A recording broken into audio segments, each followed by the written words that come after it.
तो चलिए देखिए हम जाले में, ये कौन जगह है बाबा? शकरपुर है। शकरपुर। देखिए किस तरह जर्जर सड़क है, ये 4 किलोमीटर का भड़वाड़ा राजे का, ये जाले भड़वाड़ा और राजोपुर के बीच का ये सड़क है। कितना किलोमीटर का सड़क है बाबा ये? होगा 4 किलो। हाँ, ये कितना किलोमीटर का सड़क है ये? ये भड़वाड़ा से लेकर के राजो तक 2 किलोमीटर होगा। 2 किलोमीटर जी। ये 2 किलोमीटर। कब से खराब है ये सड़क? ये तो बहुत दिनों से खराब है, आज से खराब। ये सड़क बना नहीं कभी? नहीं, एक बार पिचिंग हुआ था, खत्म हो गया, कोई देखने वाला नहीं, कौन देखेगा?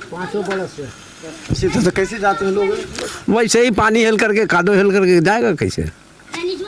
आप लोग बोलते नहीं हमें, यहाँ के जो विधायक हैं जो आते हैं? विधायक तो एक बार जो 2 बार वोट लेके गया, ये तीसरी बार आया है। किसको बोले? इस बार आए थे कल। हाँ, मिले थे कि नहीं आप लोग? ना, हम नहीं मिले, वो रामपट्टी में मिले थे, वहाँ यही रोड के विषय में बोला कोई लड़का, तो उसको गाली पे दे दिया, मारा मुड़ा भी, उसका मोबाइल छीन लिया, उसका कुर्ता उर्ता फाड़ दिया, बस यही है। इसी के बारे में बोल रहा था कि